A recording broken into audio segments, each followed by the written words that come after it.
one or both of these debates. One is enough, but if you'd like to watch both, that would be great.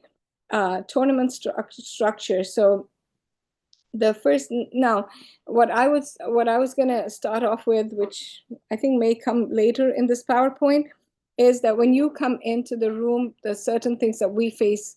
I'm coming from the organizer perspective. Sometimes we face problems with is that the judges get the wrong names. The judges score the second speaker as the first speaker. The judges do not score. The judges do not put on the top of their sheet or in the jot form what round it is, or the judges do not don't write the proposition where the opposition was supposed to be written. So these are tiny mistakes which have enormous consequences, right? So please, that's what I would say first. So as soon as you go in, you will have a jot form that you have to fill. And in that, you will have to write every speaker's name. So you'll say, you would have to. So even though we may have already given you the names, it's extremely important that you ask the debaters, who's first speaker? And then you write that in the first speaker slot. Who's second speaker? Because kids might switch their speakers and they're allowed to do that. Like in one debate, somebody may go first, in another, they may go third. It's their choice. So please make sure you have all the names correct. They're on the right side. Proposition is on proposition. Opposition is on opposition. And you have your own name in there because we need to know which judge this is. And you have a slot for that. You have a slot for which round it is. Is it round 1, 2, 3, or 4? We also give you a spot to put in the title of the debate because just in case the judge may get the round number wrong, but at least if we have the topic, then we know which round it is. And these things, I can't stress enough how important they are. I don't know if any of you were here last year, but it took us, I think, about 6 hours, or maybe I'm exaggerating. It took us a few hours to decide who won, who lost, and what the scores were. And that was only because of the judges, sometimes maybe having the wrong scores or forgetting to score a debater or having, we know that this can't be proposition, and then sorting that out and trying to figure out. And sometimes we have to, like average it and throw a judge's score out because they haven't put the name in or something. So it's extremely important that you give that time. Don't feel stressed, don't feel rushed. Go in, say your salam, lean back so you're relaxed, and then just take all that information down, fill that jot form correctly. I spent a lot of time on this because this was important. Okay, now we'll go to what the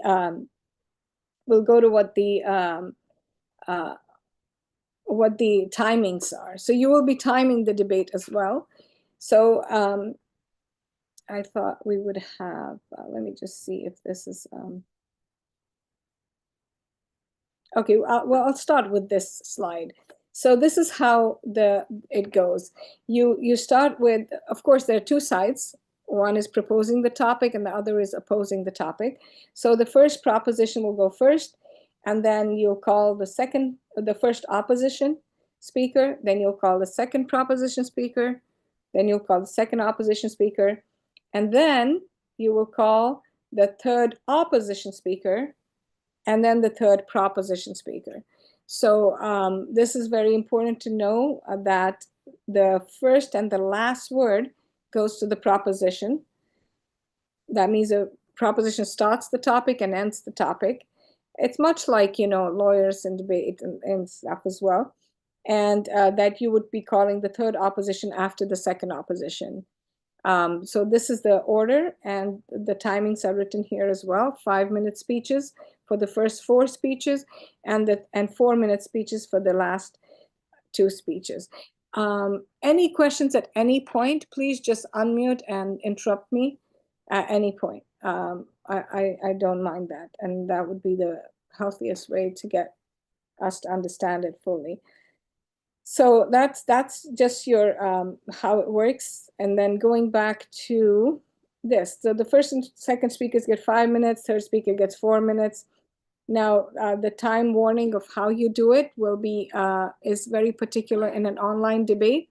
So we will be getting to that as well. We are doing it through emojis. There are emojis at the bottom of your screen, and you will have to get yourself familiarized with that if you're not already familiar with it. So what I would like to say in the beginning of this thing is that with this overall tournament structure is that there are wins and losses, and there's also scoring the teams. So the way the teams advance is through the team score and not through who wins or loses. So we'll understand that a bit further, but I wanted to just drop that there. So your job is to keep accurate time, keep notes during the rounds so you can track arguments and refutations, accurately score each speaker, take your time in between the speakers to do so. It's important that as you call each speaker, when the speaker sits down, take your time and score that speaker at that time. Don't wait till the end of the debate to score the speaker because you will forget. No matter how AI you are, you will forget. You must score the speaker right after the speaker sits down.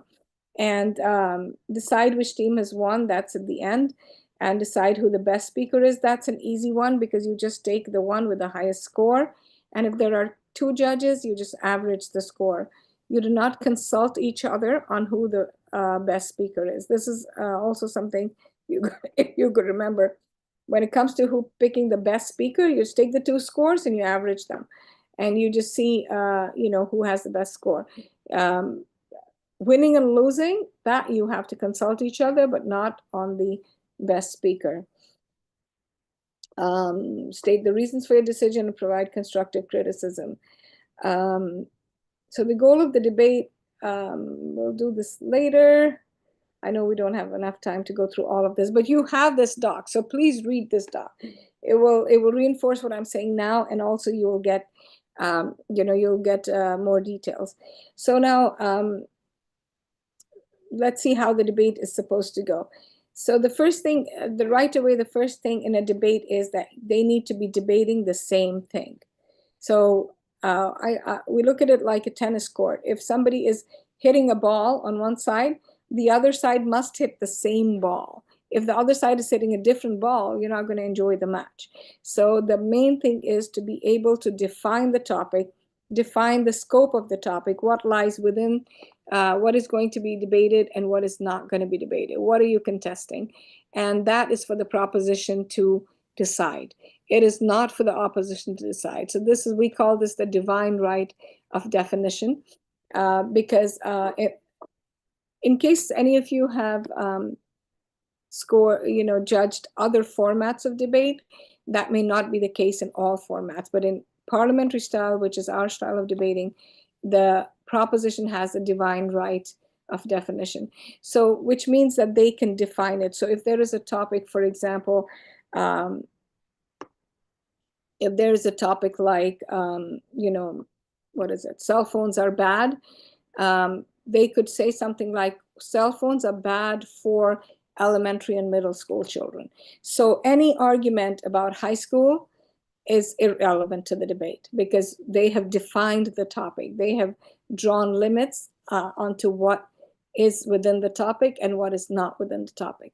So they might they might not define the age. They might define and say cell phones are bad for cognitive reasons or whatever. So anything about the eyes is irrelevant because all their points are now going to have to prove how it's bad for cognition or cognitive abilities of the child.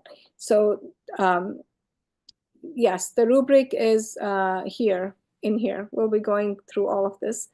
Everything's on this doc, by the way, everything. Well, it took us a few years to come up with this. I know it could be a bit more pleasant on the eyes, but it has everything. So what happens is, so the proposition will define the topic. The opposition must take this topic. They actually don't have a choice. Now, the only time they can contest the definition is if it's like as a truism. One thing, a truism is, for example, if it says genocide is bad. So now you're putting the other side in a position to say genocide is good. So it would have to be either factually, it might be a fact, in which case they can deny a fact, or it is something that is politically completely incorrect, that they would have to support it, or in our case, religiously incorrect as well. So if somebody is put in a position where they have to go against the Prophet ﷺ or go against religion, then that would be wrong. So it also would be if they're talking about, for example, if the topic is cell phones should be banned, and they talk about, this particular city in Burkina Faso. Now nobody knows Burkina Faso, so it has to be something reasonable. It can be set in a time or a place which is too specific, which everyone would not know. So those are a few examples, and I think when you are listening to it as a judge with your mind open, you will realize that, hey, that's not debatable, right? And if you get that feeling, you will be surprised. Our debaters can debate almost any topic, even if it's not debatable, they will find a way to debate it. But there are some things that maybe, inshallah, you won't run into that. But if there is something that's totally undebatable, then at that point, they have a right. So what happens at that point? Opposition does not have a right to redefine it. The whole debate is going to be about the definition, whether or not it was a fair definition, and that's what you'll be judging. So that's called a definitional debate, but that's fine, because you are scoring the individual debaters on how their thinking process is, what their reputations are, and you just have to leave your brain outside the door. I didn't mention this. This is the first thing we mentioned, judges, is leave your brain outside the door. It's what they are saying, and you're just watching. You're going to score them on their performance. So the role of the first speaker, that is to define the topic. So the first speaker must define it. Now, sometimes what happens is they'll define it, and then they realize, oops, that wasn't that great, because the other side really was able to refute them. So then the second speaker will come up and start adding something to the definition, and that will not look good on them. When I say that doesn't look good on them, you score them accordingly. That means they didn't come up with a good definition. So the speaker will lose points on defining because their definition was not good. So the first speaker, why is it important for you to know the roles?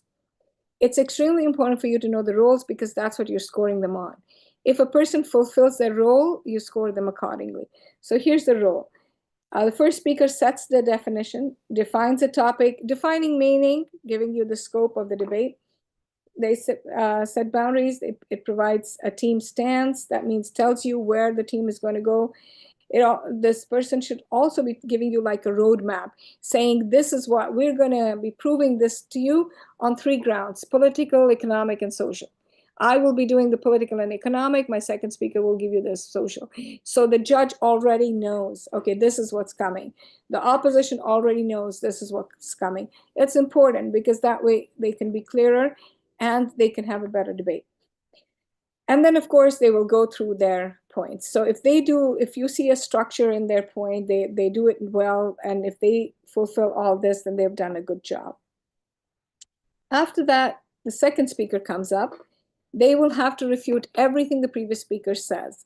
It's not nice for a speaker to say, my second speaker is going to come and refute this. Every speaker must refute what came before them. So they will refute the previous speaker's arguments, and then they present their own arguments. And it will be good, and it shows structure if they say, my first speaker has already shown you the economic and the political, I'm going to show you the social, right? So they kind of link themselves. So you see a structure within their speech, and a structure that goes beyond into the whole team. So basically they come up, give their own points. Then you have the third speaker.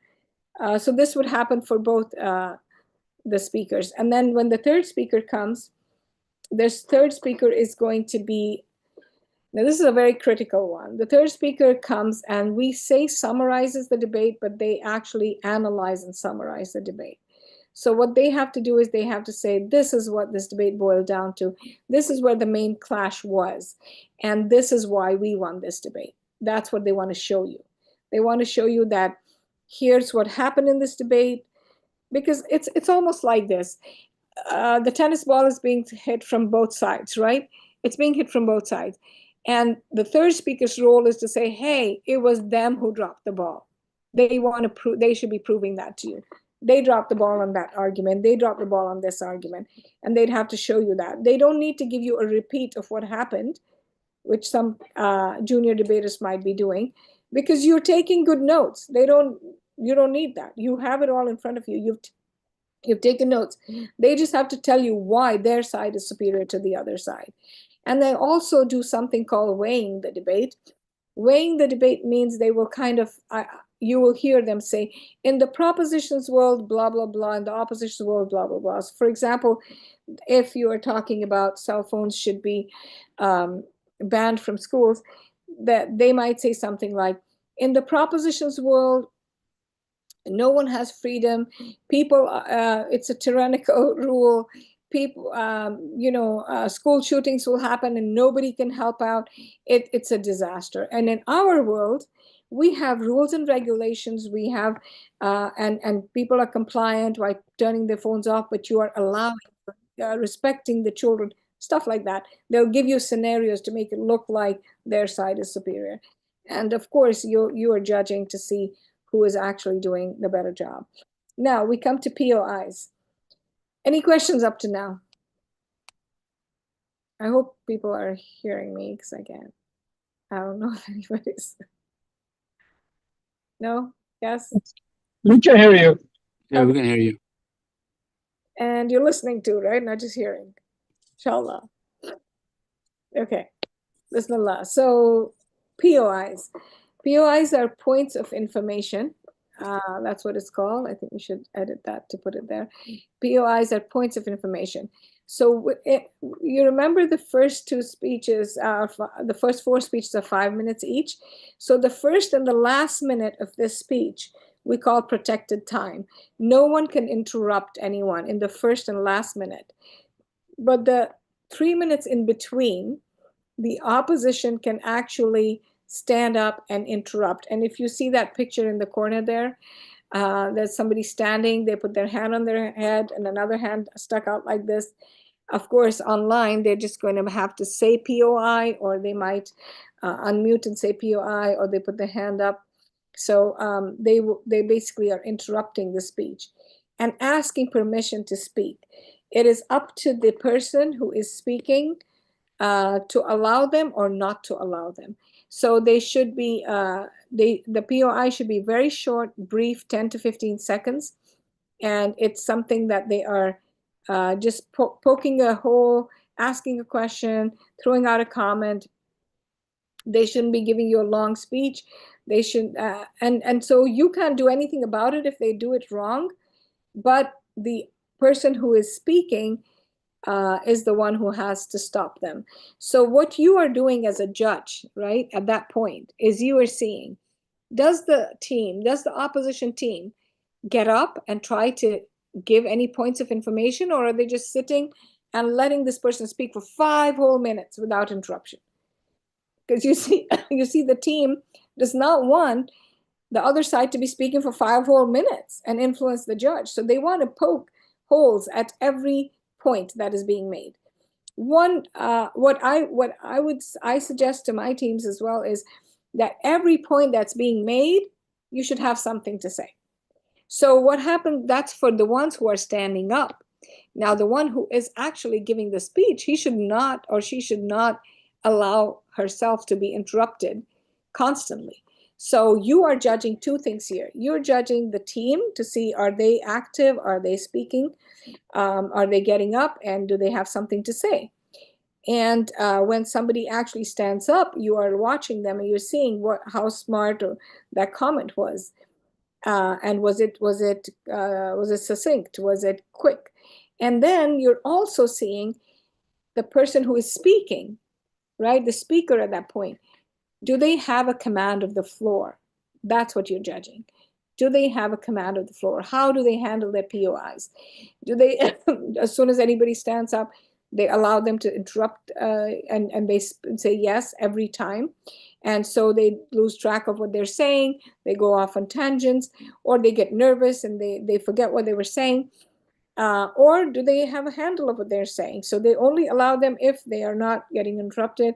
Like, let's say they finished the point, they'll let you go. Or they know they've made the point, they'll say, yes, I'll take you on that. And then once the person speaks, how did they respond? Were they able to give a quick, smart response or not? So a lot of times it's very hard to respond on the spot like that. So if a person actually responds, right, even if they don't respond, with the most profound answer, the fact that they were able to say stuff back is already something big. And the fact that those people were able to stand up on the spot is also something big. So POIs serve a very important purpose. They basically are it's a way for the other opposition side to pull back your mind to the other side and not let this person go for 5 minutes and sway you to their side. That's the purpose. And at the same time, it's a way of dropping things in so that you can have a better debate instead of waiting for you to bring it up later when they can't respond to it. So confident debaters will never shy away from POIs, taking them or giving them. And now the thing is, now judges will always ask, how many POIs? So we don't really give a number, but 5 would be too much, 4 would be max, 1 would be too little, 2 to 3 is what we ask. We say 2 to 3 POIs should be taken by the speaker. How many should they give? They should give as many as points are given, because they should have something to say for everything. They should almost never let a person go a complete whole point or a whole refutation and have nothing to say to it. So, but that doesn't mean the other side should take those points. So we'll move on from POIs. We did the third speaker's role. Yes. I have a quick question. So, what requires the speaker to accept or reject a POI? So they're never required to do it. You're not required, but the thing is, as you're speaking, you kind of want to know. If you're a good speaker, if you're a confident debater, and you're making a point, you want to know what they have to say because you want to bash them. You want to respond. So and they have a right to stand up and ask for you to let some of your time go, right? So they don't. So what you will notice, what you will see happening is, as a person is saying their point, and when they have said a bit of their point, so you get, oh, this is what she's saying, somebody will stand up, and that person has a right to stand up. Now, if this person feels, I'm not done, I haven't said it well enough, adequate enough, they won't let them. They'll say, no, thank you, and make them sit down. But if they feel, okay, I mean, the judge got what I'm trying to say, yes, what do you have to say? They'll give you the answer and you respond. So there's nothing that forces them to do it per se, but they shouldn't look like they're too nervous to even take a POI. They should be able to, it's almost like, bring it on. What do you have to say? Bring it on. I'm ready to answer. That's the attitude they should have. At the same time, they should have this attitude that you can't take my time. So you may even see people saying, like, if somebody goes on, starts droning on, they'll be like, sorry, I can't take your, why don't you compose yourself first and then say your POI? Because you don't, so that's what you're judging. You're judging whether or not they have command of the floor. I don't know if I answered your question,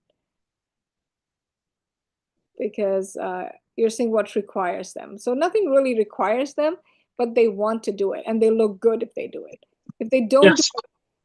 Yeah, Omar, you want to chime in there? No, I was just signaling that I am here. Okay. You're good. POI, huh? Okay. So I think what would really help is if you guys please watch a debate. Watch one of those 2 links that we have. Omar, the judges have this judges packet, right? Yeah, they should have the judges packet. I believe it's been sent out in the emails. If it's not, that's my mistake, and I apologize. But we'll make sure that I mean, it's up on the MYDT website. I'll drop a link in the chat right now.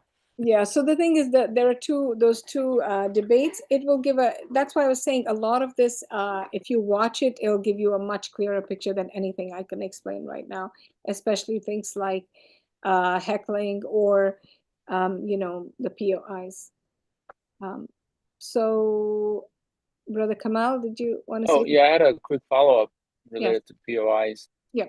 So as a judge, are we supposed to, does it reflect favorably on a team or a speaker if that person takes on more POIs and refutes adequately, or not necessarily? I mean, how are we supposed to bake that into the scoring cards? Is it reflect favorably, or is it not? Doesn't make a difference? If they respond, if they take them and respond to them? Yeah, if they take them, they respond well, or if they don't take them at all, Yes. and we see that they're not taking them because maybe they're not prepared, maybe they're not confident, right? So how are we supposed to kind of assess those types of situations and reflect those into the scorecard? You're a judge. That's what your job is. That's the toughest part, by the way. But we will come to scoring, inshallah, and at that point, I'll actually be talking about all of that. But to answer it quickly here, it's you don't do anything right there. You don't say, "Oh, she answered 2 POIs +1." You don't do that. All you're watching, right? At the end of it, we have a rubric, right? And within the rubric, it will say things like, for example, delivery, and you will get a feel of what that delivery was like. And if you felt the person was too, like really shy, didn't take the POIs, didn't do that, that's what it'll reflect, right? If you feel the person took the POI and then that person was speaking for a whole, a minute, and this person just let the person speak for a minute, it might reflect in a different category where you're scoring what they said, right? So we have the rubric actually has refutations, it has different categories, and we'll go through that. But it's not as simple as, oh, they took 2 POIs, so it's a +1. She didn't take a POI, so it's a -1. So it reflects overall. Similarly, those people who are not even debating, right? So the team that's not speaking, even their POI, they're standing up. So you're not scoring them at that time, right? Because it's not their speech, but it will reflect as you're scoring in the end, you will, because they have participated in the debate, maybe in all 3 speeches of the debate. So we'll get there, inshallah. I'll go through this really quick. Cheering and heckling, you might have them say, here, here. Let's, parliamentary debate, I didn't give an intro, but it's based off of British Parliament, the British Parliament. So you know how they'll say here, here, when somebody says something good and they bang the table. That's the way we cheer in parliamentary debate. And we also say shame sometimes, just bang the table and say shame. And that's if somebody is really saying something shameful, right? So like, I think examples here are, it's okay if we lose few lives, but we'll be saving so much money. That would be something like a shame or point. Or if they say something like, well, that's okay if it's in the Quran, who cares about that? Azbullah, or something like that. So those kind of things. Just a side note here, this is a parliamentary style debate. So although we do believe in being very respectful, a little bit of wit is actually valued. So if somebody is a little witty, it's not considered rude. Of course, there's something that is really rude, and then something that's wit, and that it may not be that clear, but we're not very proper here. So if somebody, for example, stands up and is speaking for too long, and this person says, why don't you please compose your sentence and stand up when you have something quick to say. It's okay. It's not considered rude. So just be a little graceful. Give them a little grace. Sorry, give them a little grace If it looks like you're confused between wit and rudeness, I would err to the side of caution. Okay, so how does a judge approach the debate?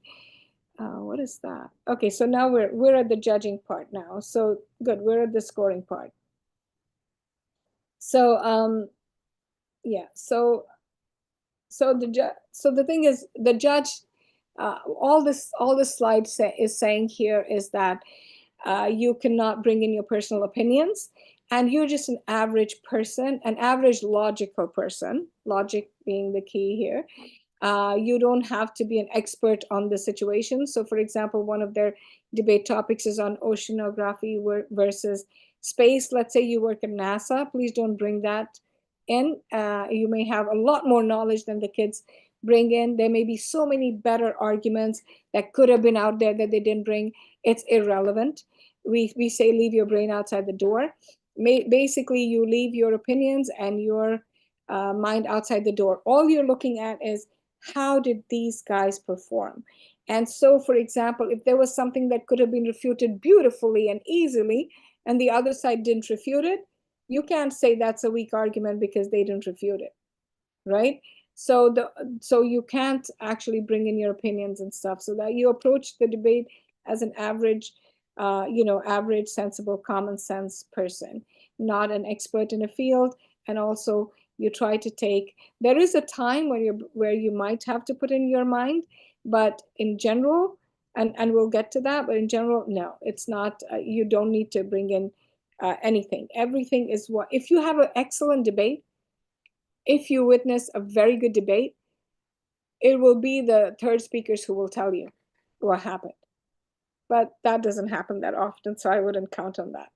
But and also just one other point for this, like, you even leave your brain at the door when it comes to things like that are facts and evidence. So like, I remember one time I was at a debate and somebody said like, Martin Luther King Jr. actually advocated for riots, which is like not true. But the other team did not know that, and they never called the other team out on that inaccuracy. So because I was like, well, would the average university student know this one specific piece of information? Probably not. So basically, I ended up still giving that point to the people who made the false statement, because it was, again, never called out by the opposing team. So that's how much you have to leave your brain at the door. Right. So so now looking at the score. So we scored from 1 to 5. I'll go here first. So there are 5 categories that we score on: structure, logic and relevance. Do we have the actual thing? Refutation and clash, delivery, and definition and stance. Let me just see. Omar, is it out of 4? Is it out of? What is? Do we just do 4 categories? Well, there are 4 categories, but one of them gets switched up. Yes. Okay. So 4. Yeah. So I'll just talk about the 4. So this is how I do it, and I hope this helps. If a person has done what they're supposed to do, so the role, we already talked about the role. If they have fulfilled their role, they get a 3. That's the easiest way to see how to score. So if they have refuted, if they have said their points, if they have, let's say we're talking about, okay, let's talk about structure, for example. So the structure would be that a first speaker would come up and say, here's my definition. After the definition, they'll say, this is my roadmap. This is what I'm going to say. This is what my second speaker is going to say. Let me go to my points. My first point is this. I'm going to move on now to my second point. Second point is this. Okay, and now I have 2 subpoints. Here's subpoint A, subpoint B. And now I'm almost done, and I'm going to say, so I've just shown you this. My second speaker will come up and say this, and thank you very much. So that was structure, right? So if they have done what, and the role was to define, the role was to give you the points, give you the roadmap. If they have done that, they should get a 3. If they have done that well, they should get a 4. If they have done that super, super well, they get a 4.5, let's say. If they have not done everything of that, they can get a, they should not get a 3. They can get a 2.5, 2, whatever. And if they have done a terrible job at it, they get a 1. So now the thing is, maybe they did some and not some, right? So let's say they did the definition, but they didn't really give you the roadmap. So that's where you would, judging is very, very subjective, and we all know that, and the students know that. But just to try to make it as, how should I say? What's the word? Objective as possible. We'll try to do it this way. So you are scoring out of 5 points, and now we'll go over the categories one by one. So the first category is structure. Basically, you have to see that it's clear, logical, and you're able to follow it. Sometimes the kids will also give you and tell you what they're going to do. They'll be like, I'm going to refute first, and then I'm going to go to my own points. Here's my refutations, right? It doesn't mean that they always have to go, for example, if they're refuting the 3 points of the proposition, they don't necessarily have to go in order. They might say the proposition had 3 points. I will deal with the 3rd point first. That's fine, as long as they are telling you where they are, what they're doing. So, why do we score them on structure? Because if there is a structured speech, it's clearer, right? The whole idea is who persuades you more, right? So it is going to account for a more persuasive speech if it has structure. So that's why we score for that. So it says here, the speaker effectively synthesizes their speech effortless with previous speeches and effectively integrates opponent's arguments into their speech. So you'll have to see a structure. It shouldn't be like they're refuting, then suddenly they forget. They're like, oh yeah, there was that other point. Oh yeah, that means they didn't have a good structure. So logic and relevance.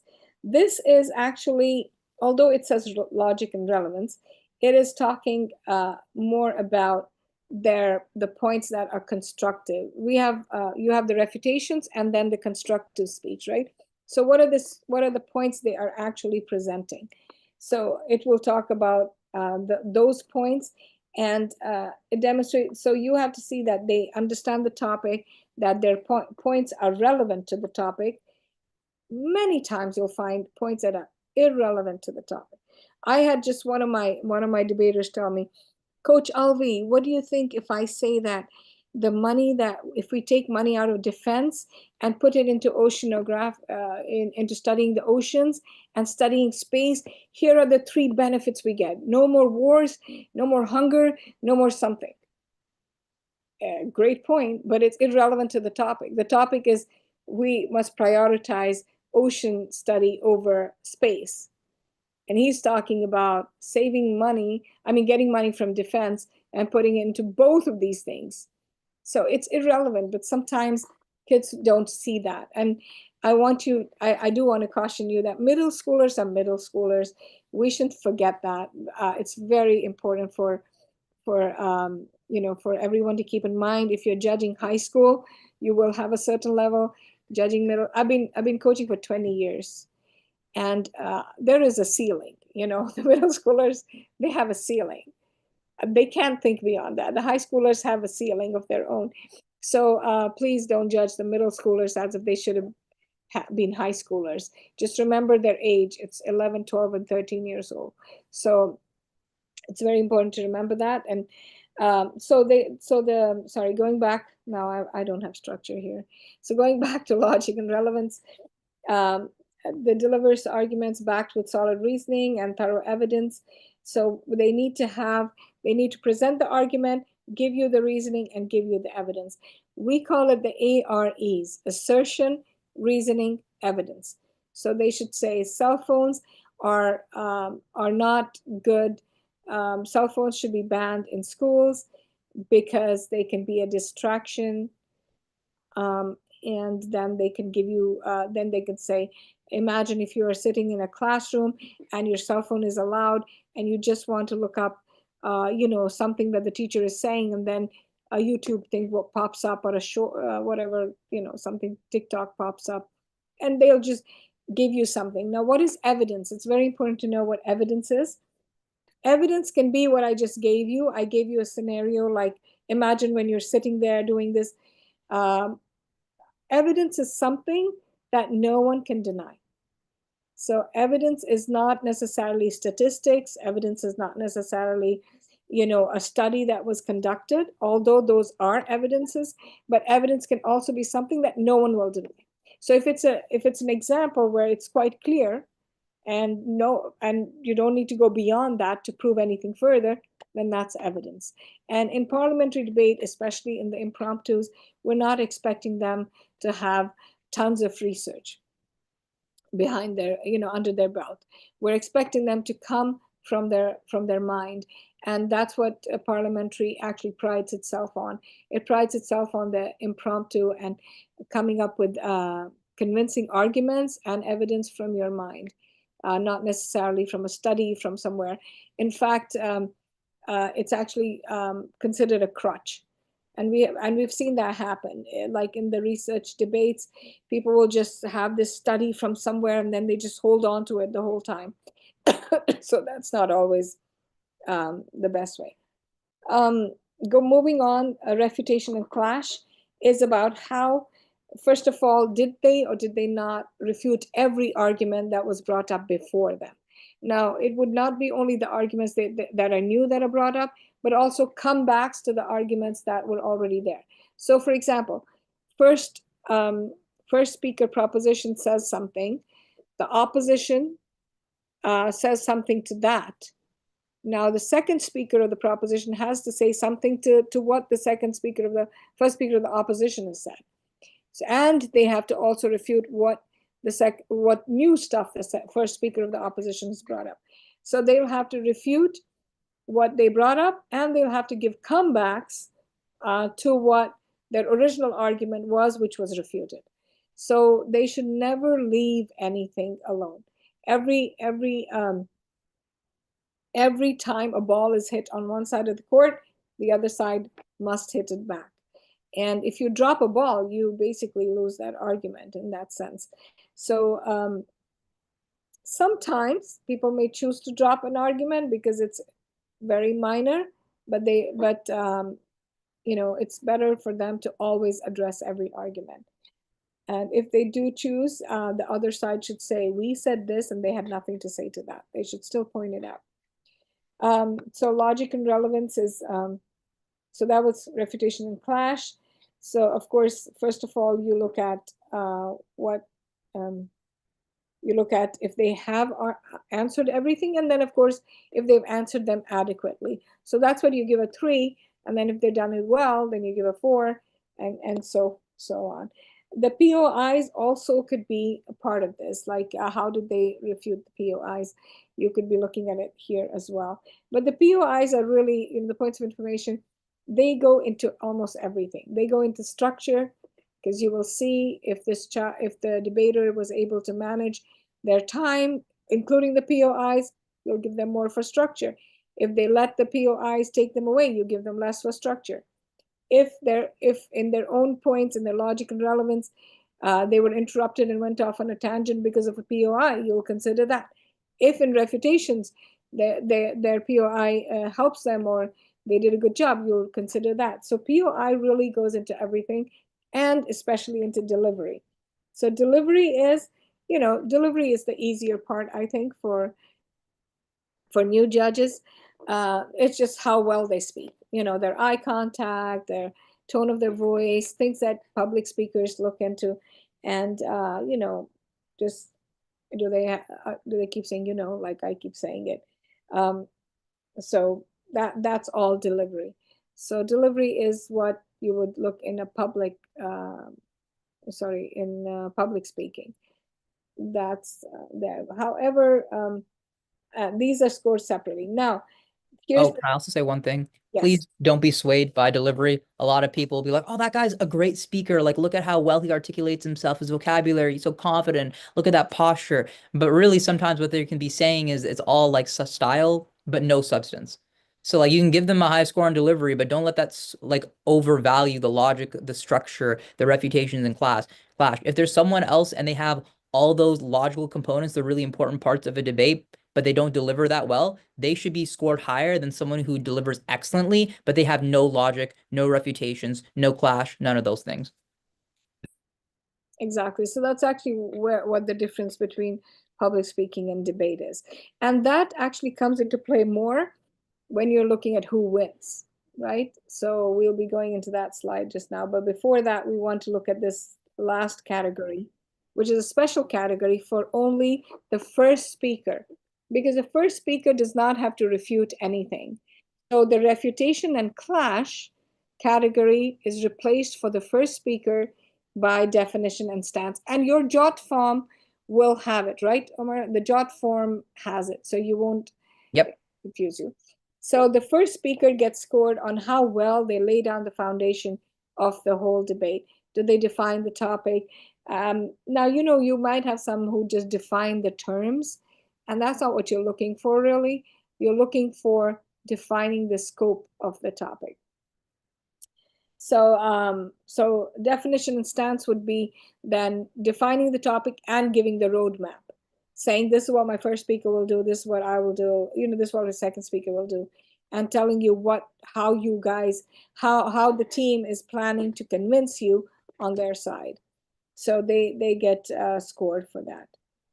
Now this is the more difficult thing. But before I talk about who wins, what I'd like to say is we need to fully understand that winning an argument and scoring high or low as a debater are two different things. So just like Omar gave a good example, if somebody comes and they have an excellent speech, stellar speech, and they did a really good job, you might give them high, you might score them high on delivery. You might also score them high on, let's say, their logic, but they may have never refuted anything. So they will score really low on refutations, and they will lose the debate because they didn't refute. So whereas the other side could be somebody who wasn't so great, was not confident, but they refuted every point and they gave their own points and they could win the debate. And when you look at the results, you will see someone who scored higher actually lost the debate. And that happens more often than you would think, that people score high, but they lose the debate. So why is this important? It's extremely important because the teams that make it, the teams that go to the semifinals, are the ones that score higher. Because what we are looking at is if you're scoring higher as a team, if all your members are scoring higher or your team scores higher, it means that you are better debaters. Now, in this particular debate, you may not have won the argument. That doesn't make you bad debaters. So, so we take the scores into consideration when it comes to who progresses to the next round. So it's very important to not get swayed. Like don't like, let's say you've scored after every, and I'm going to mention this one more time. Make sure you score after every speaker sits down. Score that speaker. Let's say you do that, and at the end of it, you see, oh, I think opposition won. And then you see opposition scored less. Don't try to adjust and give the proposition less points and give the opposition more points. Yes, Uzma. Just for clarification, so when you're saying they win the debate, that means their argument was sound and convincing, but the points could be won't necessarily. That's not how we get to the winner. I guess I'm trying to ask is, how are the points influencing the winner, or do they not influence the winner in terms of how we make the decision? Yeah, so they don't influence the winner. If I have to say yes or no, they do not influence the winner. So we'll go to who wins and how to figure that out. And on that point, also just generally, higher scoring teams do correlate with whatever team wins, but that's not always the case. It's not a causative thing. But generally, if a team, most of the teams that score higher, generally those tend to be the teams that win, but not always. And it's happened with us many times that there may be a team that won 3 debates or 4 debates, all 4 debates, and never made it to and they didn't make it to the semifinals. And they actually even beat the team that made it to the semifinals. So how is that possible? That's only possible because they had a good logic, and they had good argumentation. They may not have had good delivery, they may not have had good structure. So they won the argument, right? But they were not great, they were not very good debaters in overall. And so they could have won all 4 debates, but then somebody who was more average in all of those things actually overall scored better than them. So just like Omar said, it does tend to correlate, but more often than you could imagine, we call them low point wins. Basically, you win, but you score lower, but you win the debate. Sister Faiza, can I give an example that I see quite often to maybe illustrate this? Sure, please. So like a lot of times, so the proposition side, correct me if I'm wrong, it's been a little while, but the proposition side has the burden of proof, right? So the opposition has to basically poke a hole in the proposition's argument. So let's say the proposition speakers, all 3 of them are like fantastic speakers, and they have great assertions, reasoning, evidence. They're doing everything they're supposed to. But the opposition may have just a killer refutation. And they may not be great speakers. They may not be doing their AREs properly and all that, but they have a killer refutation. And you see this a lot where, because the proposition side, they were all like terrific debaters. So they got really high scores, and the opposition weren't that great. They got low scores, but opposition will win because they were able to knock down, the argument of the proposition. And so the opposition side will win that debate, but they won't, when you total their scores, they're going to be lower scores than the proposition side. Does that make sense? Yeah. Actually, I can give you a real life example that just happened. We had a debate called with exactly what Brother Hassan described. We had a debate. The topic was college education should be free, and the one side was saying that the tuition should be free, and not necessarily the housing and stuff like that. And and they gave their reasons why college. They talked about how people have dreams and this and equality and stuff like that. The opposition said, why should you give, they had one point, why should you give college free to those who can afford? So they said, because these guys were talking about how it's a right, education is a right. So this side came up and said that food is also a right, but that doesn't mean that you give food free to everyone who can afford to buy food. Yes, you give food stamps to those who can't, but not to everyone. So just like that, why not give scholarships to those who can't, but don't make it free for those who can afford? And they just never were able to answer that.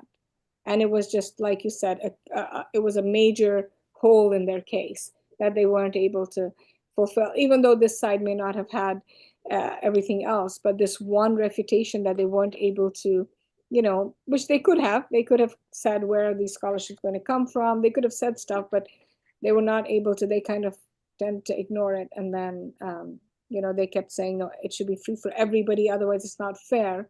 And of course they got them for that. Like, how is it not fair? And they talked about a race, if you have a race and somebody that has only one leg and you put them, it's not. So they basically got them on that one point. And it was a low point win, I would think, as well. Just recently, I did it with one of my teams. So should we go through how we decide who wins? This is one of the hardest parts, but inshallah it's easy. So if you can read this, that's fine. But here's what the first thing, like Brother Hassan mentioned, is that the proposition has the burden of proof. So the proposition is proposing something, and they are the ones who have to prove something. The opposition only has to prove them wrong. So the burden lies on the proposition. So the proposition is, so what you have to ask yourself is, what did the proposition say? What were their arguments, right? And were they did they stand after the opposition attacked them? That's basically what you have to say. If it were simple, that would be the end of it. If you could say, oh yeah, they had these, opposition was not able to, attack enough, and so yeah, the proposition stands. But it's never that simple, because you have to first see, what is it? Did they really, did they have a refutation for it? And sometimes is the refutation really a good refutation or not? Was it just a rebuttal and not a refutation? So you basically have to kind of ask the proposition.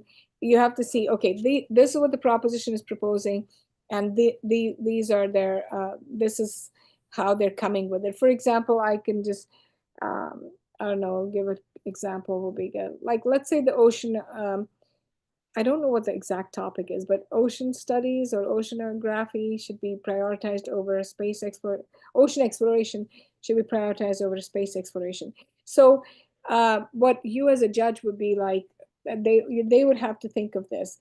Why do people explore in the first place, right? So they'll say, we are going to argue it on these 3 grounds. First of all, we explore to, let's say, see Allah's creation. Second of all, we explore because it might give us some benefits. And third of all, maybe because it's more accessible. The ocean is more accessible, therefore we prioritize the ocean.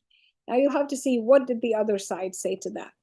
And their job is to poke holes. So they'll say, well, what more, and like, for example, if this side comes up and says, oh, well, we only know 5% of the ocean, right? Well, we know minuscule percent of the space. So they lost that argument, maybe, if that were to be their argument.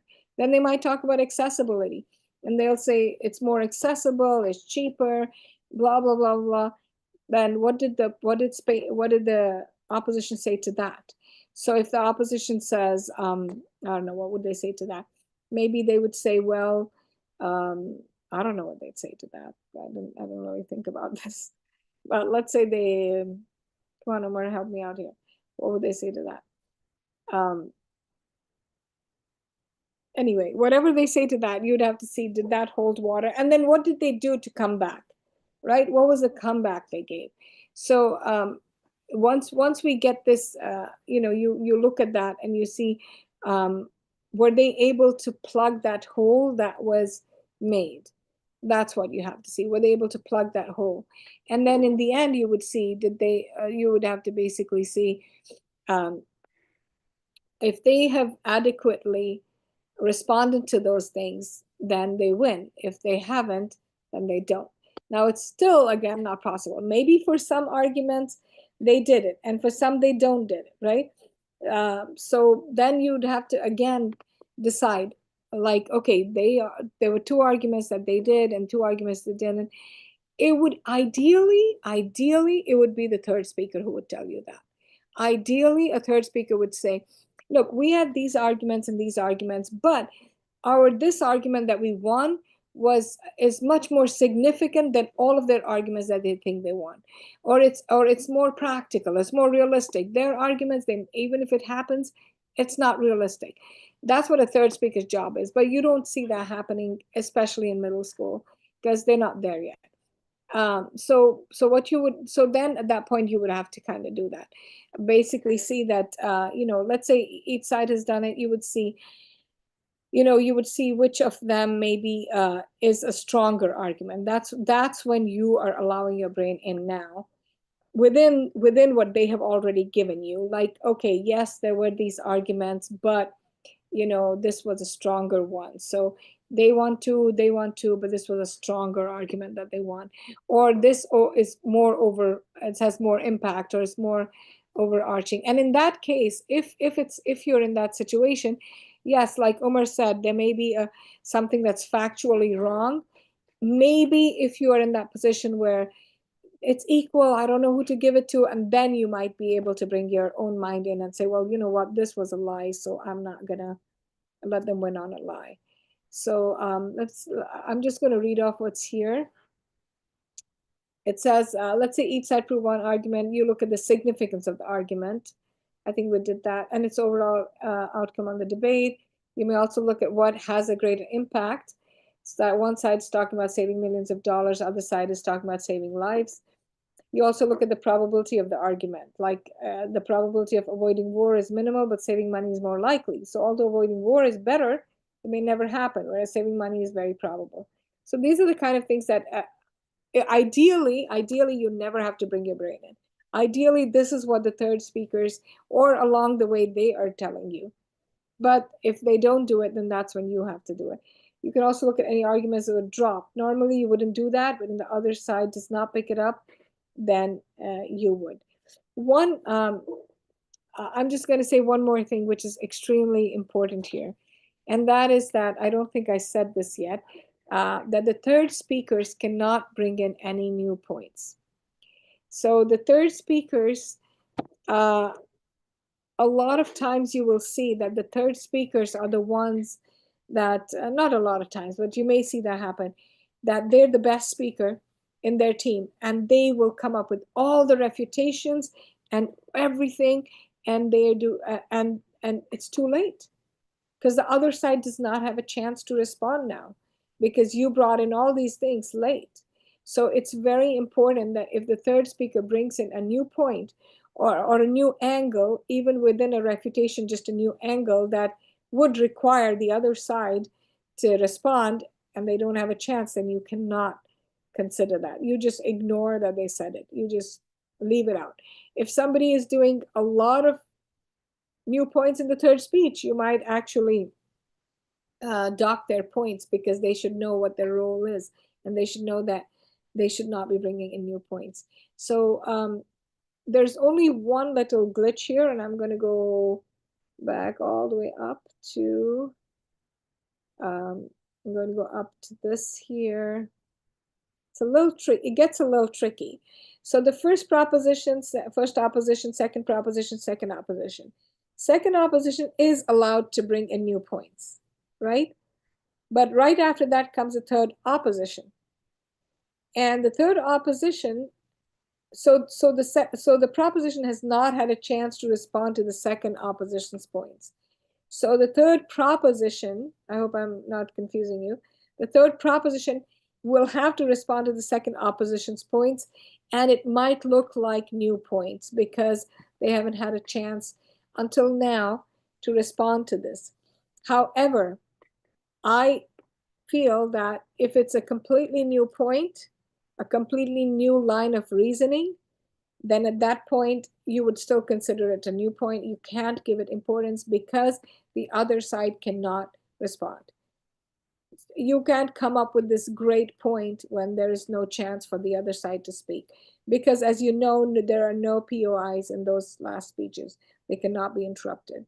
So the best way for a team is when the second opposition is speaking to POI them right there, so that if they want to bring that up later in their speech, it does not look like a new point. And why is this not extremely unfair? It's not extremely unfair because the first opposition should have already warned them what is coming. They should have given them the roadmap. So the first opposition would have already said, my second opposition is going to talk about this. So the second proposition can address it already. And then when the second opposition is speaking, all three can actually POI that second opposition. But still, I would caution the judges to remember that sometimes if the second opposition has said something and maybe they didn't take any POIs, so it's kind of like you have to give the proposition a chance to respond, then the third proposition will respond to second opposition's points, and it may, you might have to keep it in mind that is that a new point, or are they just responding to what they haven't had a chance to respond yet. But it does happen sometimes that the last speaker is so what's it called? The last speaker is so impressive that the team will just, the judge will just give it to them, whereas everything was new. So please be careful about that. So I love this imagery that I kind of came up with. You imagine that there's a vase, and the proposition has to fill it with water. Now the opposition is trying to empty the vase, doesn't want the water. So the opposition could smash the whole vase and there's no water left. That can happen with just one big argument. Or they can poke holes everywhere. And if all the holes are at the top, you still have water, right? If there's one big hole at the bottom, there's no water, and everything in between. And you as the judge have to decide, is there water still in the vase or not? If you feel that there's still significant amount of water in the vase, then proposition wins. I know this is kind of funny, but if you feel that no, there isn't, there's just a little bit at the end, then opposition wins. That's it. Now, I think we have 5 more minutes. Do we? 7 more minutes. I think I have gone over most of the stuff that you are seeing now, but please look at it when you on your own. It says confirm that the team's in the right place. Pick out the teams. Oh, yep, I forgot this part. The teams, they do not know whether they are proposition or opposition for the given debates. The topics that have been given, they don't know if they're proper op, and you would have to assign proper op. So you would have to flip a coin to do that. The way we flip a coin is we say if it's tails, team A is proposition. If it's heads, team B is proposition. We don't say you win the toss and you get to pick. So it's completely random. So you would not have them pick their sides. You would just tell them what their side is. And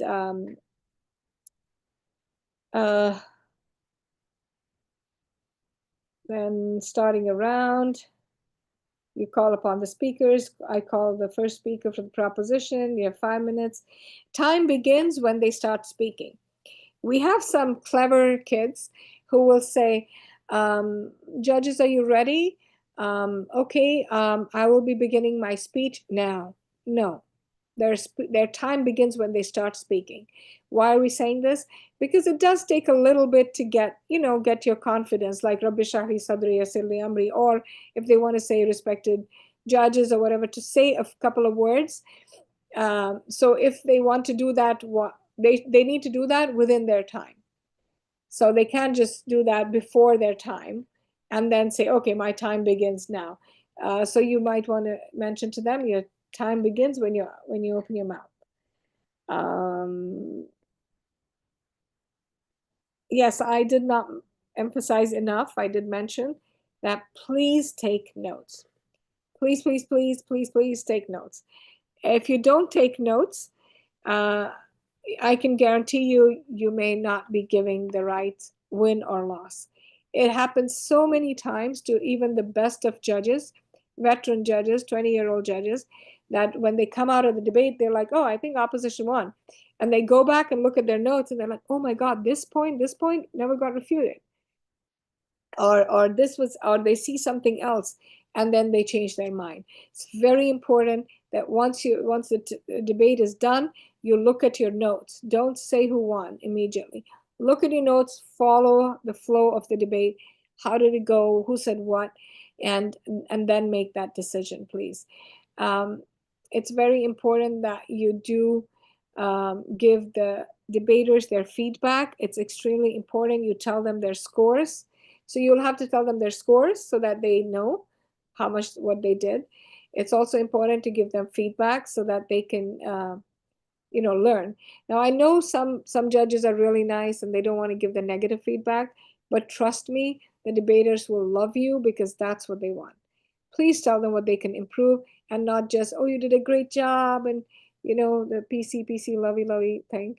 They need to know what they could have done better, and they will definitely mention to them what they did right as well, but also please tell them what they could have done better, whether it's their structure or arguments or refutations and things like that.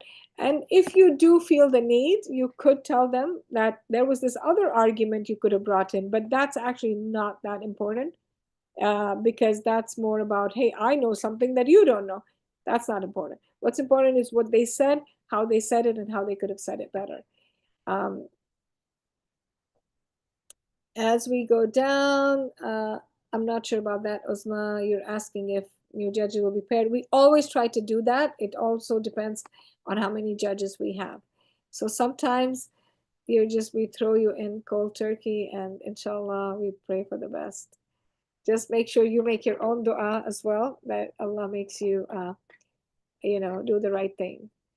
And honestly, let me say this. I've been in this 20 years. It's Allah's hand is so clear inside this. Who wins and who loses is not always who the best person is. It's what that team needed at that time. And so I used to get irritated with the judge who didn't do the right thing, but now I know it's all Allah's will. And it's what those debaters needed at that time. So you just do your best, and inshallah, don't worry. Just as long as you're doing your best, we're just grateful. And hopefully, if with time, if you could come back next year and next year, then it definitely helps. If you are a repeat judge, it definitely helps.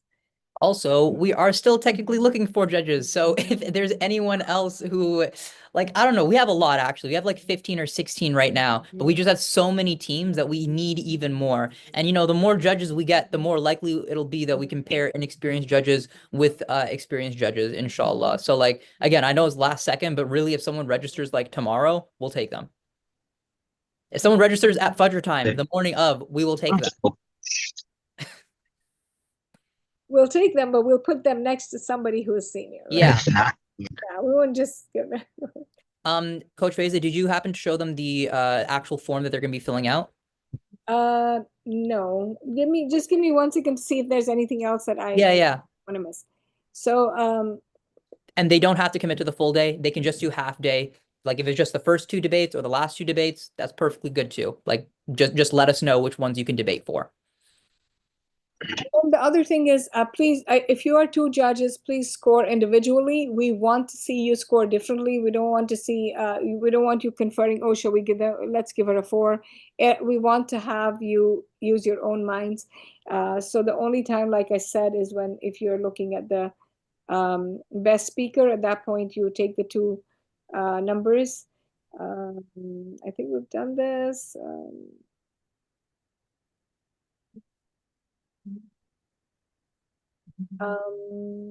I think if you could please read this, there's a lot actually written here, and if you could read it, that would be great.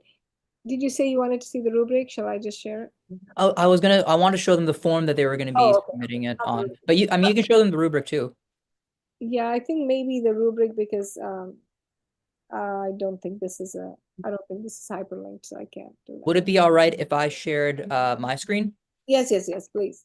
Okay. I think I'm just looking at this, and I think I might be done, except, Omar, all of the technical things, right? Like the emojis, the way the team should be named. Oh, I can go over that really briefly. That would be great. Yeah. Okay. So really briefly, this is, if you can see my screen, this is what the rubric is right over here.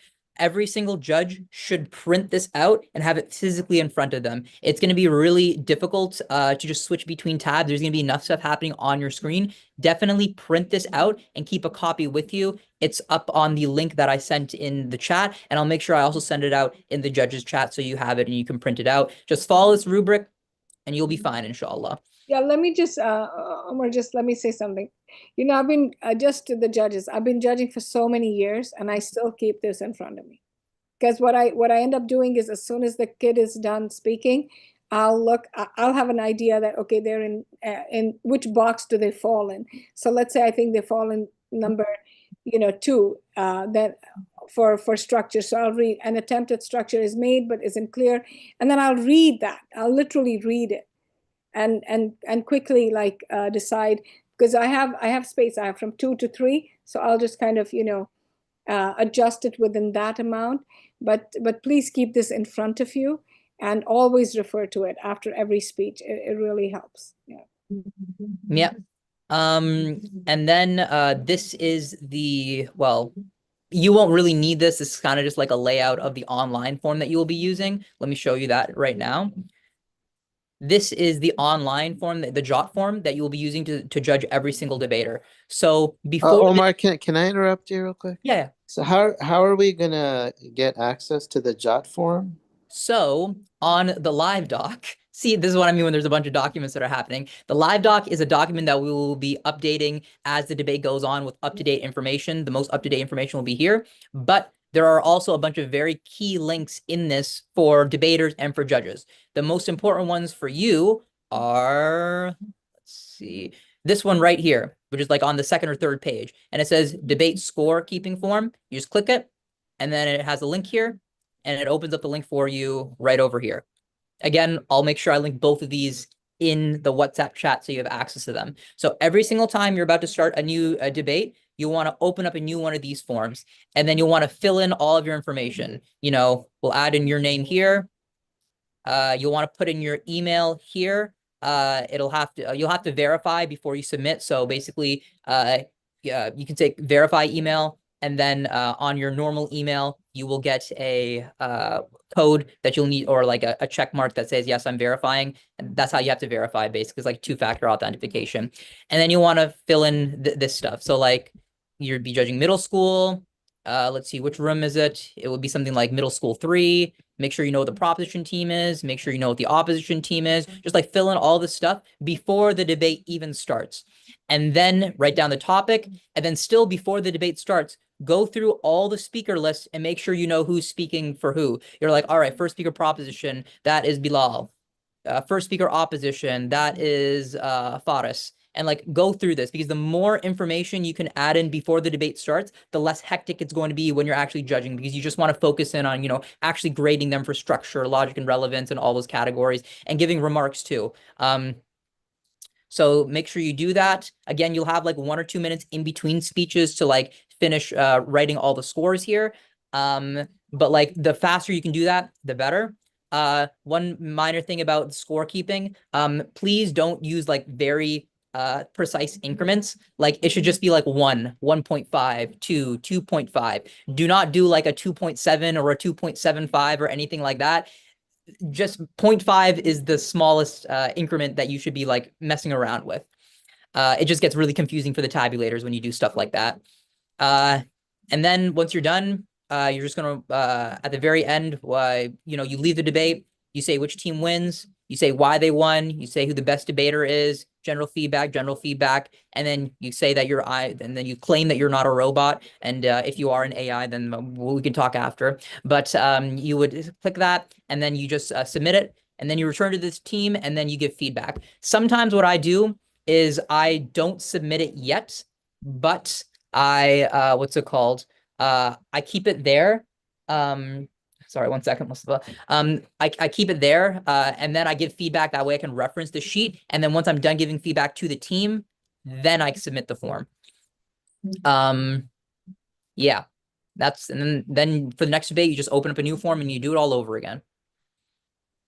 And Any maybe, So it's okay to put it on the paper.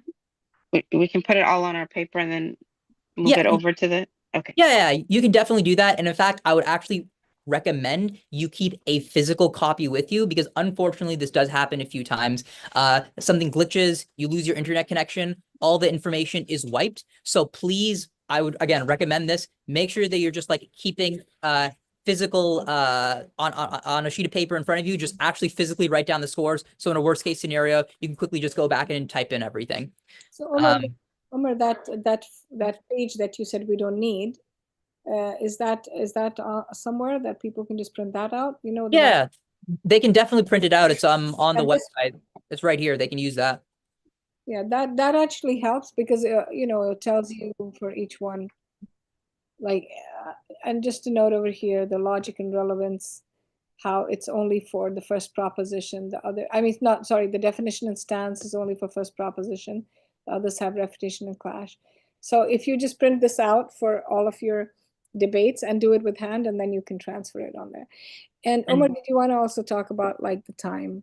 Yeah, the time thing. And just one more thing here also, like some of you will probably be in situations where like you'll be running out of time to write in all your feedback. Maybe the thing glitched out. You don't have to like you're rushing to fill out all these things. You can make like, you know, judgment calls. Maybe don't include remarks here. Maybe instead of saying reason why the team won, you just give like one explanation. Like you can cut down on feedback in the form itself if you are running out of time. It's more important for you to give feedback to the debaters in person. And even then, if you're running out of time, you should cut that short. And then regarding the timing, this is the system that we use. Let me show you. Let's see. So I'm just going to quickly stop sharing so I can show you.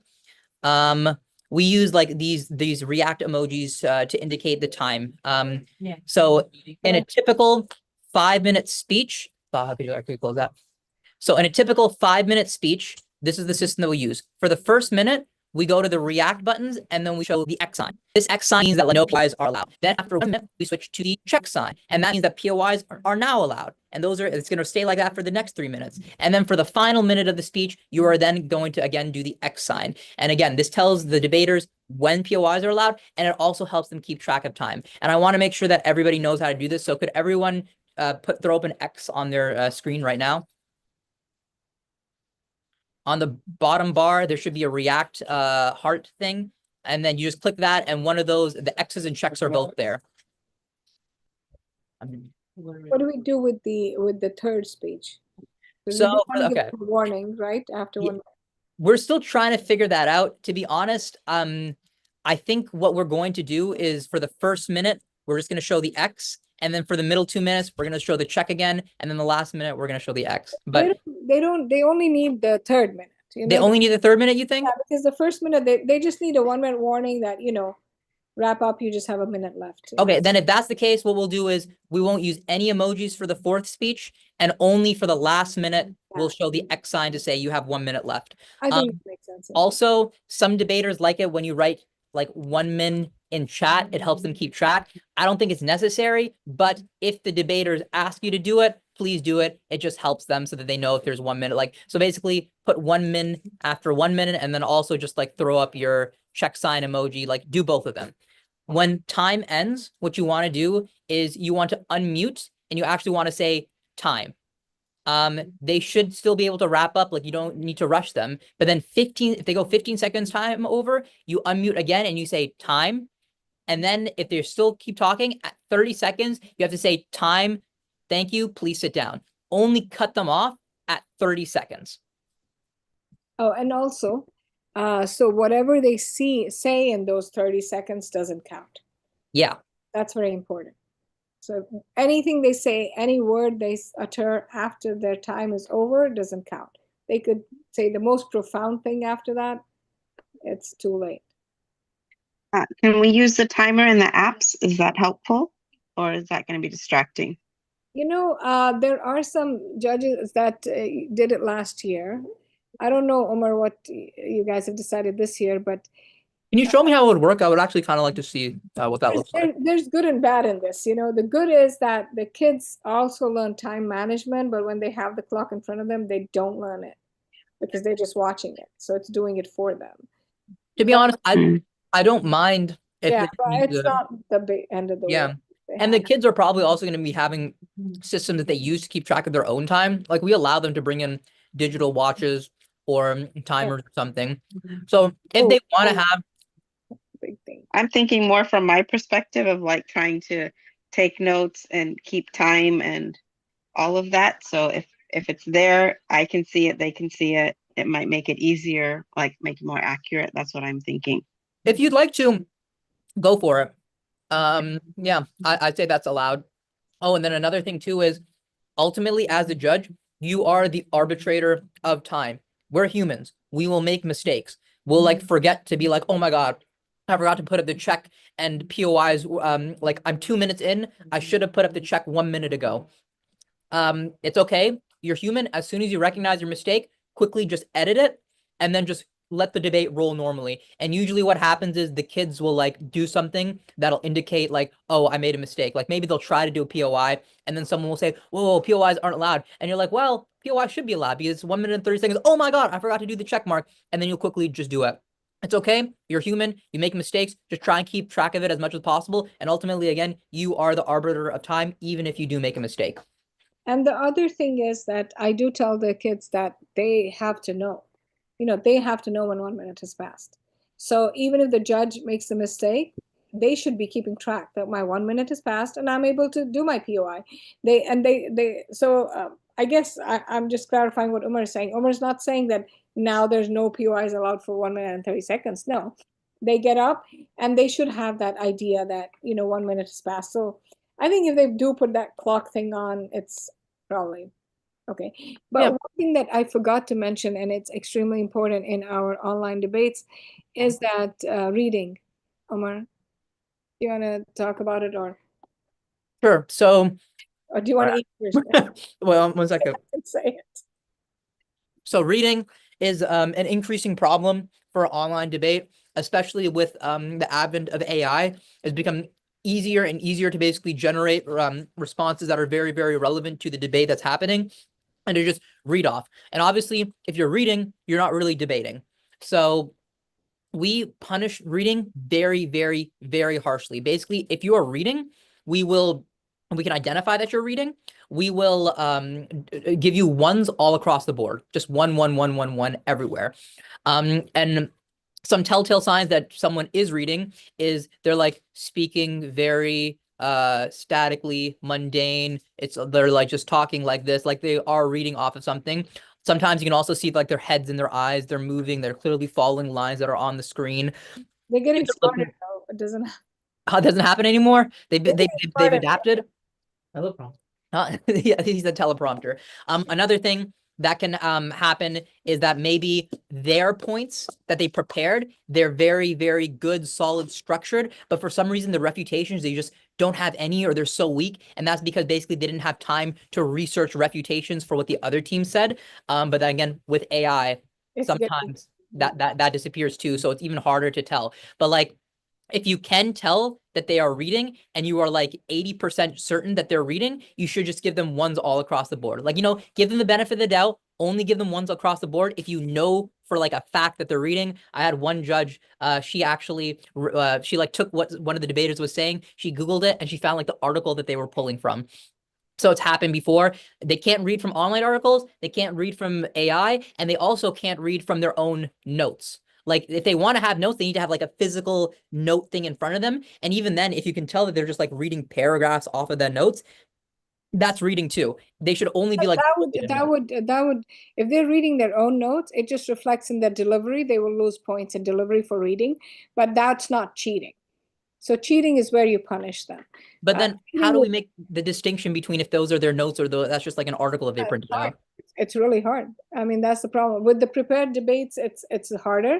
But with the impromptu debates, you can tell because they'll have things like, inadvertently blah blah blah, and that they're not using inadvertent. Yeah, like if they're like, you can tell that they're reading from something. But I think what really hurts, and there's a monotone when they do it. There are very few who can actually do it without going into a little monotone while reading.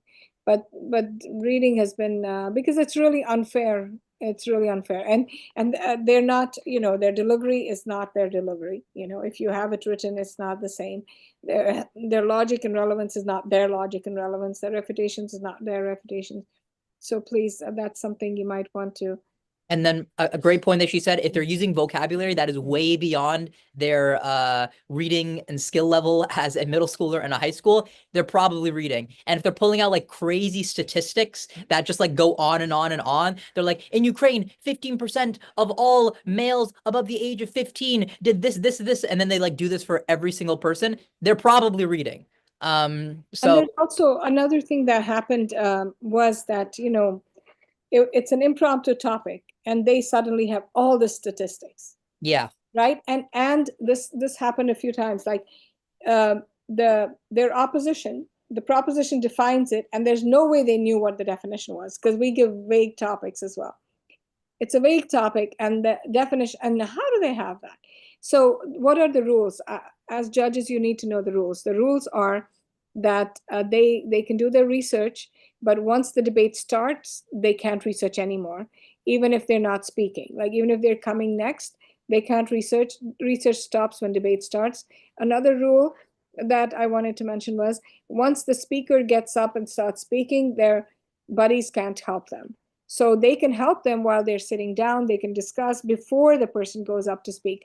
Once the person is up to speak, they cannot be feeding them any information. And we will, I hope we have told the debaters this. Yeah. Well, and if we didn't, we can clarify it in the little intro thing that we do.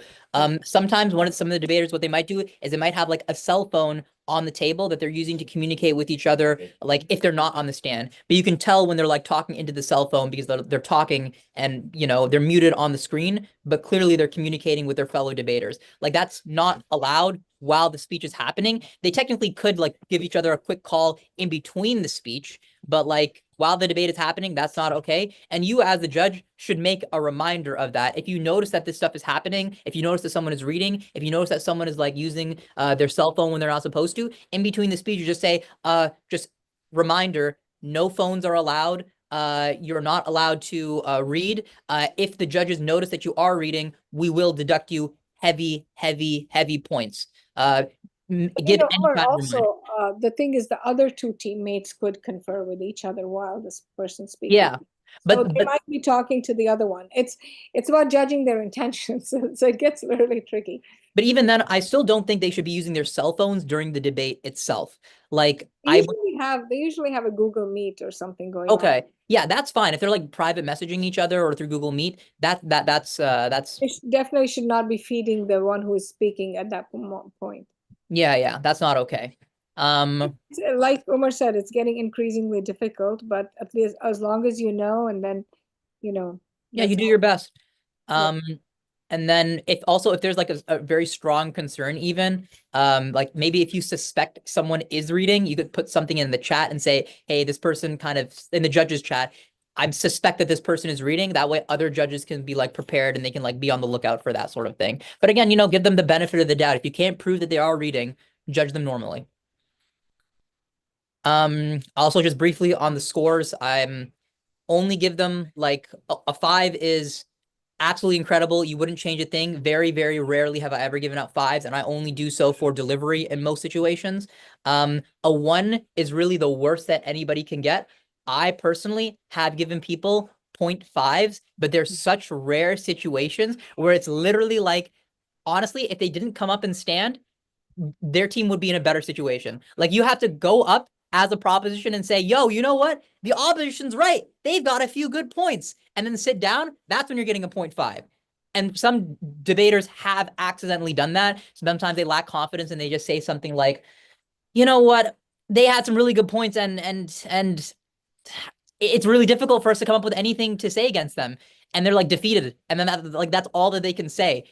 In that situation, that guy's getting a 0.5 for like logic and refutation because he just admitted the other guy was right. Our rule was no 0.5s. Our rules was no 0.5s. Are you sure? Who decides these rules? So one in charge. Sorry. No, like what we used to say is that the fact that they're actually coming up there, you at least give them a 1. Okay. If you want to do no 0.5s, we can just say 1 is the worst. That's I'm cool with that. Yeah. Yeah. Don't be tricked also. If the debater's like really funny, don't let that sway your opinion of what they're doing. Or if I have a quick question. Yeah. I was wondering, like, how many debates are we gonna be judging, and then how long is it gonna be total, and then are we gonna have like a partner judge like on a panel? Is it gonna be a panel, and then how long do we expect it to go? So this is the working schedule that we have over here. The judges should be there by 11:30 so we can give you a brief orientation. Sorry, not 11:30, 9:30 so the judges can give you a brief orientation. Each debate lasts roughly 1 hour and 10 minutes. This is the working schedule. It's very possible that we will be ahead of schedule. And if we are, alhamdulillah, we're going to roll with it. And then it's also, again, possible that we might be a little bit delayed. And if we are, alhamdulillah, we're just going to roll with that too. So roughly, we expect to end at around 4:45, 4:30 if possible. It's going to be a long day, just as a heads up. Again, if we are ahead of schedule, we will try to be ahead of schedule. If you can't judge for the entire tournament, that's okay. We would ask that each judge for at least 2. Please judge for all of them if you're able. It would really take a lot of stress off of our shoulders, and it would make sure that every single, debate has a judge. Because there's so many teams. And do keep in mind that each debate is only an hour, even though this looks like the whole day. There's time in between, and you're online, so it's not like you have to come. We used to have to come into a physical location and be Used there to. It was also, yeah, but Like back in my day, before the internet existed. so round 1 is from like 10:10 to like 11:10 or 11:20 is Yeah. what, so and actually that's keeping your that's keeping the that's actually keeping a buffer, Yeah. because Like the speaking time, if you think about it, the speaking time is only 26 minutes, 28 minutes is how much the kids are speaking for. So then you have the beginning, 5 minutes, introduction, in the end, deciding who wins. And so that's why Omar is saying an hour and 10 minutes, but the time that the kids are speaking at is only half an hour.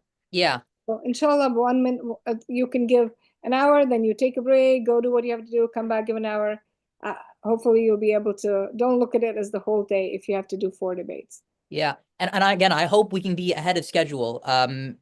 We built in even extra buffer time into these into the schedule, just so that if anyone's running late, if something happens, we can still accommodate for that. But there's breaks built in, and also like during the impromptu prep time, you're not going to be doing anything for like 15 minutes. You're just going to be like twiddling your thumbs, looking around. Yeah. So that's those things. If it looks like you have, if it's like I can't debate for rounds 3 and 4, you can just message us in the group chats. But please give us this information as early as possible, so that when we build the schedules, we account for this. And also, if there's any conflicts of interest, like one of your relatives is one of the kids that are debating, we want to make sure we do not pair you in a debate with your kid or your relative. So that should be on the form, right, Omar? It should be in the form, but if you're not sure that you filled that out, message us anyway. And then we can work with that, inshallah. Because every time right before someone tells us, yo, I have a conflict of interest, and I was like, huh, okay.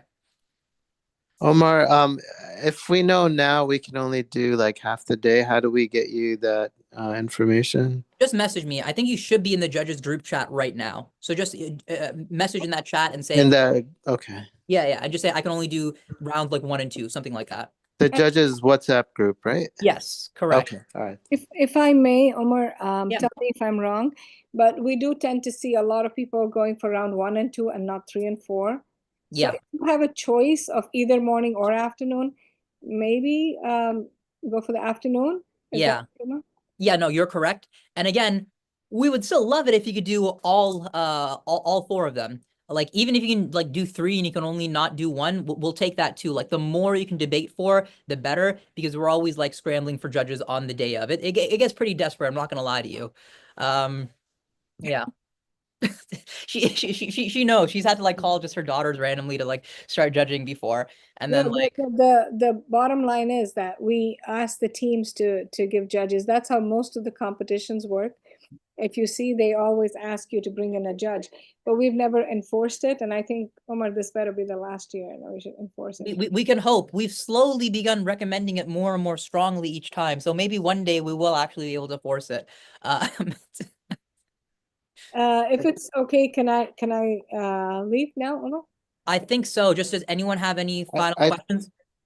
I do have a question, but I don't want to jump into a rabbit hole and like spend another 20 minutes on something. But I'll just ask the question. If you guys think it's too late in the night, then I'll ask offline. But sure, ask, and then if it's too late, we'll yeah. go back. So going back to the definitional debate, let's say one of the proposition team's definition is not debatable. At that point, it gets really tense and the kids get really agitated, and then the judges get stressed out. So like, what can you like provide a step-by-step of like, okay, what should the judge do at this point? Like at some point the judge has to call it, okay, like you know, like that. I'll go back to that Uyghur example where it happened a lot, where they were saying like something about they made it, they defined it in a way that it wasn't debatable, because they were saying the Chinese are justified in, like, you know, putting the Uyghurs in concentration camps or something like that. Like it was like totally undebatable. At that point it becomes a definitional debate, right? So then what are the kids debating at that point? Like is it debatable or not, or like what do Yeah. you do? That is exactly what the debate turns into. A definitional debate basically means one team is saying the topic is unfair and the other team is saying the topic is fair. So now you have to weigh it to see which team you agree with. And So again, they have to do make create. Hold on. Yeah. It's more like the teams will be now proving to you yeah, whether or not it's debatable. yeah. Right? But I mean, like that's kind of like how the topic shifts. So like if the I don't know, if one team defines the topic as like China is putting Uyghurs in concentration camps, which is like a fact, that's a truism. Then one team is saying the topic, the definition of Uyghurs being in concentration camps is fair, and the other one is debating whether the Uyghurs being in concentration camps is unfair. And basically, you just have to see which team can prove it's fair or which team can prove it's unfair. But you know what, Brother Hassan, you're saying, and that happens, is that's not going to happen. A definitional debate would be, then they would argue about whether it was fair or not. They just go off parallel, and they don't even meet anywhere. Sometimes that's what happens, right? So these guys will keep going on their own thing, and the other side is like, that's not fair, that's not fair, that's not fair. As far as what you have to do at that point, nothing, right? You don't do anything, because we as judges, we don't interfere, we don't interrupt, we don't correct, we just sit there until the debate is over. The kids might ask, is this a definitional debate? You can't clarify that for them. You should tell that to them in feedback. But in this situation, if the proposition, for example, defines the topic as Uyghurs are in concentration camps, and the opposition says it's unfair, and they like thoroughly list every reasoning for why it's unfair, and they have a stronger argument for why it's unfair versus the proposition saying it is fair, you should give that debate to the opposition in that situation. If the proposition is also going to have like doubly a hard time, because not only are they going to be trying to prove that their topic is fair, they're still going to be trying to do the debate normally as if like with the definition that they had. So they're going to be like doing a war on two fronts, basically. Definitional debates can be very confusing. They can also be very boring and tedious. They don't happen often, but some of you are going to encounter them. Like maybe 5% or less of the debates are going to be definitional debates. I hope it's even less than that, but it will happen. Just be prepared for tediousness, and you can't help any of the debaters or clarify anything for them. You just have to give them feedback at the end. So Okay, so sorry. yeah, so Brother Hassan, basically once that happens, scoring the debaters is one of the things you'd have to do, right? So after the debate is over, you'll be scoring them. You'd of course give them low for definition. You'd give them, and then depending on the rest of it, same with the other side, you would just score. I think scoring should not be a problem. I think the win or loss at that point is when you'll be struggling, right, as a judge. Is that you're talking about what your role as a judge, right? So at that point you would have to, yeah, if it is a completely undebatable thing and the other side has proven it, like Umar said, then they would win. If it's but then the other side, did they come back, did they give comebacks to that, and they could still win because of the comebacks they gave to that. So I think it's not straightforward, but I think what we would care about at that point honestly is how they're scored, and not necessarily not necessarily how they who won or who lost, because sometimes these debates, they just don't even meet. So if there's no clash, there's no debate, so it becomes a little hard. Okay, so then this, like, we'll just go through the normal sequence. Each speaker gets their 5 minutes or 4 minutes, and then we decide, basically. I mean, it's hard. And sometimes, like Umar is saying, they might ask you, judge, is this, at that point, I, like Umar, you're saying, you're right. You should say, I can't say anything, but it's okay to, I think if they're new and they're totally new, it's okay to say, you guys have to prove why it's not debatable, and they're going to have to prove why it's debatable to kind of guide them a little bit. I might even say it in a very non-committal way by saying something like, I can't say what like if this is a definitional debate, then maybe this is what one team would have to. I don't know. Even then, I'm skeptical about doing that. I feel like we shouldn't give them any guidance because that might put them in a direction that they're like it might give them some pointer, and that might be some advantage for some team. Maybe you can clarify in the very beginning when you're going through logistics, just briefly touch upon what a definitional debate is. That way they're prepared. Who with every team? No, they should know. There are some teams that are brand new. I realize. Yeah, someone just asked what a POI was. Well, this was really helpful. Thank you. No problem. And also, like I think for the new judges, I think Uzma is the only one left. Just the idea that there are some vague topics and that it's okay to define. Maybe Omar at the end. I mean, at the beginning of the tournament, you might want to just mention that because some topics, Uzma, are really vague. Like, for example, it might say like binders are better than notebooks. And then the debaters could say that binders are flexible human beings and notebooks are rigid human beings. And that's okay to do. Yeah. Yeah. So we didn't mention that, but you know, somebody might be like, what are they talking about, right? So you have to say that to the judges. And even if a topic skews in favor of one team, that's still okay, so long as it doesn't skew past the point of being undebatable. Yeah, of course. Yeah. Yeah. Okay, I think that's it. Thank you so much, Uzma. Thank you. Thank you very much. Assalamu alaikum. Thank you very much, Coach Faiz. I really appreciate you hopping on to doing this. Well, thank you. Thank you, Uzma, for last minute judging. Send me the other judges' information. We will make it even more last minute judges. We will make it last second judges. I am so against this, you know that, Omar. I know you're against it, but I'm also like weighing the pros and the cons. Like, I don't know, I'm against Hindus marrying Muslims, but I also know what they had to do for the Mughal Empire to keep stability. So okay. All right, Assalamu alaikum. Jazakallah khair. Thank you, Usman. Thank you, everybody. Assalamu alaikum. وبحمدك أشهد أن لا إله إلا أنت أستغفرك وأتوب إليك. بسم الله الرحمن الرحيم والعصر إن الإنسان لفي خسر إلا الذين آمنوا وعملوا الصالحات وتواصوا بالحق وتواصوا بالصبر. السلام عليكم ورحمة الله وبركاته. Assalamu alaikum. Okay, let's do. Well, I thought you did a really good job. We should really record these and just have them to all the debaters. We did last one. We recorded the last one, right? I think so. It's so yeah, we should just send it over to them next time, inshallah. We just need to make like it's a good one. And it's just an hour and they have to watch it. Halas. Yeah. Then they can come for questions, you know? Yeah. You're right. Just a question thing after. I hope it's one of the good ones because sometimes I have like good days when I do this orientation, other days when I have bad days.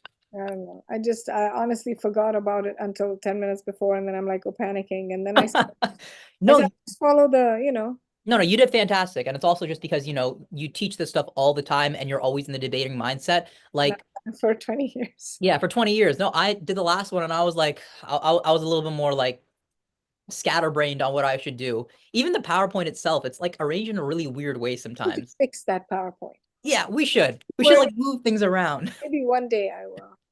Can I? Is it I think you can fix it, but we would need to update it on the website then. With the maybe one day I'll fix it and then send it to you. And last things are did you see that Kashmir movie that is that I sent on the WhatsApp thing? I saw that it's when that day it's on. It is that day, yeah. I'm not gonna be able to go because I'm gonna be doing the debate tournament. Tabulating. Yeah. Also, probably we're going to have the we're going to reveal the winners of everything the next day, just so that Ibrahim isn't under a lot of pressure. And we'll just say like, just come on Sunday at like 5 o'clock and we'll reveal the winners because last time it gets pretty stressful. That's probably. I have something to say. Okay, let's hear it. You have time now, then you can do this. You know, there is a lot of people who can't come to ICNA. Okay. Right. So I told everybody, guys, this is a tournament in itself. Okay. And it's not just it's not preliminary rounds only. It's a tournament in itself. So it has its own prizes. So I wanted to have its own prizes. Yeah. I think I think that's a plan, right? Like money prizes, like prizes. Maybe. I'm not sure. I'll have to check. So if you could do that, that'd be great. I'll look into it, but I also want to make sure it's not so much that it like undermines the semifinals and the finals. Like we want to make sure that there's still some. So, I mean, first of all, remember we gave a list of like the best speakers, you know, the top 6 speakers. Yeah. Top rookie speakers, rookie teams. Oh yeah, we'll make sure we do that. Teams with most wins and stuff like that, you know. But it'd be nice if maybe the top team or the top 2 teams get $50 each or something. We'll look into it, inshallah. We'll see. Yeah, so that it's a tournament in itself, you know. Yeah. Yeah. All right. Sounds good. Okay, take care. Is your family doing it okay in Kashmir? It's actually not okay. Yeah, it's not okay. Also, like my sister was visiting us, so she flew out of here before the war began. So they closed the airports in Srinagar. Yeah. Stranded in Delhi. Yeah. And her husband decides to be the knight in shining armor and come and save his wife. So he came by road. Uh-huh. And he got stuck between a landslide and lightning hit behind him. And he was for like 10.5 hours. So now he left. He finally, after 10.5 hours, was able to move. And he crossed into Jammu and then Punjab, and Pakistan attacked Punjab. And then he ran out of gas, and they refused to let him fill gas because it was Kashmiri license plates. Okay. Wow. And, he's filled gas now, and I think he might be there by now. But it was a long thing. And now my sister has to go back by road again. So where is she going back to? Is she going to Kashmir she or lives from in Kashmir? Kashmir, yeah. Okay. She was visiting us, yeah. Okay. Make dua that she makes it home safe. Yeah, inshallah. And then that home is safe then. And they've actually evacuated people from around the airport because that's their base. Yeah. So they're people, a lot of our families actually starting to get displaced as well. Okay. I'll make dua, inshallah. I'm really sorry. Who knows what will happen, you know, it's just. Well, All right. Assalamu alaikum. Assalamu alaikum. Really appreciate you doing this.